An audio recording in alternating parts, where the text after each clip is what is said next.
Welcome to Elohei Israel Messianic Congregation Indoctrination. Lesson 2, The Torah. Ang Torah at ang kahalagahan nito sa atin. Pero bago tayo dumako sa lesson nating iyan, nais ko lang muna magpasalamat dahil tinapos mo ang video lesson number 1 natin kanina tungkol sa Hayesod at ngayon ay narito ka na sa lesson 2 ng ating pinag-aaralan. Ito ay bahagi pa rin ng pundasyon para sa iyong pananampalataya. Sa lesson na ito, iyong matututunan ang kahulugan ng salitang Torah at ang kahalagahan nito sa ating pananampalataya. Ano ang Torah at bakit natin ito pinahahalagahan? Ang salitang Torah ay nagmula sa salitang ugat na wikang Hebreo na yarah, na literal na nangangahulugang maghagis o tamaan. It means to throw or to shoot sa English. At kadalasang ginagamit upang ilarawan ang paggamit ng pana o arrow na mababasa natin sa aklat ng unang Samuel, Kabanata 20, versikulo 36 hanggang 37. Gaya ng shooting arrows, kailangan natin ma-bullseye o matamaan ang mga aral at turo at instructions ng ating dakilang may likha upang hindi tayo magkasala. Ibig sabihin, kailangan nating sundin ang Torah kung gusto natin ma-apply o ma-hit ang kaniyang mga instructions, aral at turo. Sa loob ng Torah scroll ay may mga utos o mitzvah na tinawag ding commandments. May mga ordinansa din at aral na nagmumula sa dakilang Elohim na iniutos mismo kay Propetang Moshe para sa lipi ni Israel at sa mga hindi nila kalahi na nakipamayanan sa kanila. Sa Torah Scrolls ay may 5 aklat. Ito ay tinatawag sa wikang English at sa wikang Hebreo na Genesis, Bereshit, Exodus, Shemoth, Leviticus, Vayikra, Numbers, Bamidbar, Deuteronomy, Devarim. Gaya ng sabi ko kanina, sa 5 aklat na ito nakasulat ang mga utos, mga ordinansa, mga palatuntunan at batas, mga hatol, ang mga bawal kainin, mga kwento tulad ni Noah, mga handog, ang pagliligtas ng dakilang may likha kay Israel sa kamay ng malupit na si Paraon sa Ehipto, at ang paglikha ng dakilang Elohim sa buong sangkatauhan at universo. Dito rin natin mababasa sa Torah kung papaano nakipagtipan ang Elohim kay Abraham at kay Israel. Mababasa din natin sa Torah kung papaano pinaging banal ng Elohim ng Israel ang Shabbat. At kung paano tinukso ng dyablo ang tao upang mahulog ito sa pagkakasala. Ang aklat ng Torah ay isang malawak. At hindi lamang ito nangahulugang aklat ng batas o batas. Ito ay nangahulugang pagtuturo o instructions at ating gabay tungo sa maayos na pamumuhay. Kaya nga, ang Torah ay mahalaga hindi lamang para sa mga Hudyo, kundi para rin sa ating mga Mesyaniko na naniniwala kay Yeshua bilang Mesaya.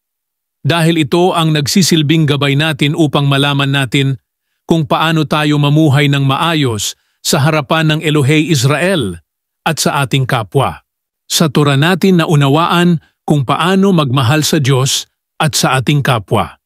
At kung paano irespeto ang ating mga magulang at kung paano mamuhay ng kaaya-aya at banal sa harapan ng Elohei Israel. Marami tayong mapupulot na aral sa Torah na dapat pa rin nating i-apply sa panahon natin, lalo na ang 10 words o ang 10 salita ng Elohim na nakaukit sa 2 tapyas na bato, dahil nagtuturo ito sa atin kung paano tayo mamuhay ng tama at moral sa harapan ng Elohim at sa ating kapwa. Kung wala ang Torah o ang turo at instructions ng Elohim, hindi natin malalaman kung paano tayo dapat mamuhay ng kaaya-aya sa ating dakilang may likha. Dahil kahit kailan hindi nagturo ang Elohim sa atin ng kasamaan. At walang itinuro ang Torah para sa ikapapahamak natin, bagkus tinuturuan tayo nitong lumakad at mamuhay sa kalinisan at sa kabanalan. Ngunit ang nakakalungkot na katotohanan, bagamat napakaganda ng layunin ng Elohim sa atin sa pamamagitan ng kaniyang Torah. May mga Kristiyanong tagapagturo ng Biblia sa panahon natin tulad ng mga pastor, pari at ministro na hindi pa rin nauunawaan ang tunay na kahalagahan ng Torah sa panahon natin dahil para sa kanila ito ay wala ng bisa at lumipas na. Kaya nga, ito'y kanilang tinalikuran at iniwan at hindi itinuro sa kanilang mga miyembro't simbahan. Para sa kanila ay walang kwenta na ito sa panahon natin dahil sabi nila, "We are not under the law." At para sa kanila, ang Torah ay para lamang sa Israel, sa mga Hudyo at hindi para sa mga Kristiyano. Kaya nga, ang tanong ko ay ganito, kung ang Torah ay applicable lamang pala para sa mga Hudyo at kay Israel, para na rin nating sinabi na ang mga hindi Hudyo ay walang bahagi sa salita ng Elohim, sa kabanalan at maging sa kalinisan ng pamumuhay dahil malaya silang gumawa ng kasamaan dahil wala naman silang batas o utos na dapat sundin, tulad ng pagpatay, pagnakaw, pagsamba sa Diyos-Diyosan, at iba pang mga ipinagbabawal ng Elohim na nakasulat mismo sa Torah. Ibig bang sabihin nito na okay lang sa mga hindi Hudyo gawin ang mga ipinagbabawal ng Elohim na mabasa natin sa Torah? Dahil hindi naman naka-address sa kanila at sa mga Kristiyanong ang mga utos na nakasulat sa Torah kundi kay Israel? Kung yan ang paniniwala mo, tiyak na mahuhulog ka nga sa kasamaan at sa pagkakasala. Dahil ang pundasyon ng iyong paniniwala ay delikado at ito ay hahantong sa pagkakasala. Dahil ang taong walang utos o Torah na sinusunod ay malaya niyang gawin ang gusto niyang gawin kahit ito ay masama. Ang sabi ni Pablo sa Roma, o ang Elohim baga ay Elohim ng mga Hudyo lamang? Hindi baga siya ang Elohim din ng mga Hentil? Oo, ng mga hindi Hudyo din naman? Malinaw na kahit si Pablo ay naniniwala na ang Elohim ng mga Hudyo ay Elohim din ng mga hindi Hudyo. Kaya nga, kung iisa lang ang Elohim na nagbigay ng mga aral at turo sa mga Hudyo sa pamamagitan ng Torah na dapat nilang sundin at ipamuhay, gaano pa kaya itong mga hindi Hudyo na ang Panginoon din nila ay Panginoon din naman ng mga Hudyo? Hindi baga hindi ito tolerate ng Elohim ang mga hindi Hudyo na sila ay magpatuloy sa paggawa ng kasamaan? Kung ang mga Hudyo ay may aral na dapat sundin, ganun din naman ang mga hindi Hudyo. Dahil iisa lang din naman ang Elohim ng mga hindi Hudyo at ng mga Hudyo. Kaya nga, kahit si Pablo ay nagsabi na hindi nila walang kabuluhan ang Torah o ang kautusan, bagkus ito ay kanilang pinagtitibay. Roma chapter 3 verse 31, ganito ang sabi, "Niwawalan kaya nating kabuluhan ang Torah, kautusan, sa pamamagitan ng pananampalataya? Huwag nawang mangyari, kundi pinagtitibay pa nga natin ang Torah, kautusan."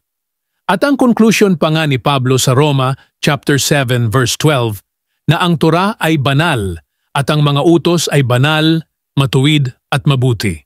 Sinabi rin ng ating Aba Elohim sa aklat ng Levitico chapter 24 verse 22 na may iisang paghatol para sa mga Israelita at sa mga dayuhan pagdating sa mga kasalanan ng paninirang puri, pagpatay sa hayop ng ibang tao, at pananakit sa kapwa at iba pa.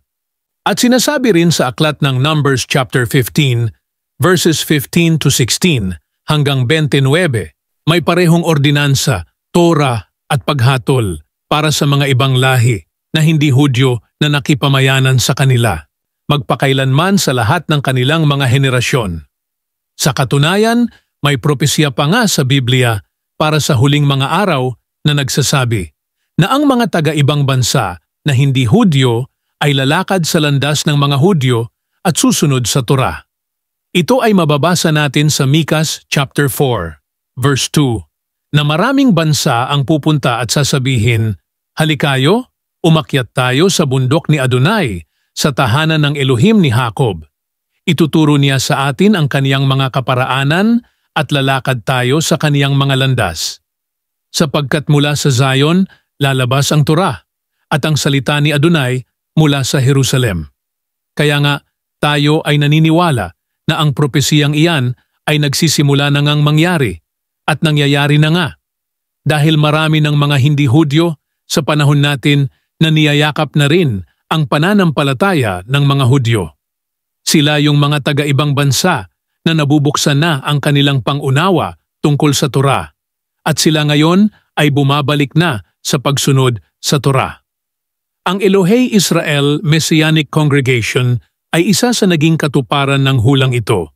Bukod pa rito sa Isaiah chapter 2 verse 3. Dagdag pa rito, sinabi ng ating Mesyas na si Yeshua na hindi siya naparito upang wasakin ang Torah at ang kasulatan ng mga propeta. Bagkus siya ay naparito upang ito'y ganapin. Mateo Kabanatang 5, versikulo 17 hanggang 19. Bukod pa riyan, sinabi din niya na, "Oo nga, sinasabi ko sa inyo na hanggat hindi lumilipas ang langit at ang lupa, hindi mawawala kahit isang titik o isang tuldok mula sa Torah, hanggang sa mangyari ang lahat ng dapat mangyari. Kaya't ang sinumang sumuway sa pinakamaliit sa mga utos na ito at nagtuturo sa iba na gawin din ito ay tatawagin na pinakamaliit sa kaharian ng langit. Ngunit ang sinumang sumusunod sa mga ito at nagtuturo rin ay tatawagin na dakila sa kaharian ng langit." Mateo Kabanatang 5, versikulo 18 hanggang 19. Ito ay malinaw na pahayag ng ating Hudyong Mesiyas na hindi mawawala kahit isang titik o tuldok mula sa Torah hanggang sa mangyari ang dapat mangyari. At ang sinumang tao na sumuway sa pinakamaliit na utos na mababasa natin sa Torah at ituro rin sa iba na suwayin din ito, sila ay tatawagin na pinakamaliit sa kaharian ng langit. At ang sinumang sumusunod sa utos na nasa Torah at ituro din sa iba na sundin ito, ang taong iyon ay ituturing na dakila sa kaharian ng langit. Sa John chapter 14 verse 15 ay kaniya ring sinabi, "Kung iniibig ninyo ako, tutuparin ninyo ang aking mga utos." Sa unang Juan Kabanatang 2, versikulo 3 hanggang 6, sinasabi na, kung talagang totoong mahal natin at nakikilala natin ang Elohim, ay tutuparin natin ang kaniyang mga utos. Sa Pahayag Kabanatang 22, versikulo 14 naman, ganito ang ating mababasa. "Mapalad ang mga sumusunod sa kaniyang mga utos, sapagkat magkakaroon sila ng karapatan sa puno ng buhay, at makakapasok sila sa mga pintuan ng lungsod." Ang mga sumusunod sa Torah, sa pagtuturo o instructions ng ating dakilang may likha, ay magkakaroon ng karapatan sa Tree of Life at sila ay makakapasok sa lungsod. Kaya nga, ang Torah ay hindi lamang para sa Israel, kundi para rin sa lahat ng mga tao sa mundo. Kasama ka na rito at ako. Kung ang kahulugan pala ng Torah ay pagtuturo, direksyon o instructions ng dakilang may likha, walang rason upang hindi natin ito dapat sundin, maging Hudyo man o hindi Hudyo.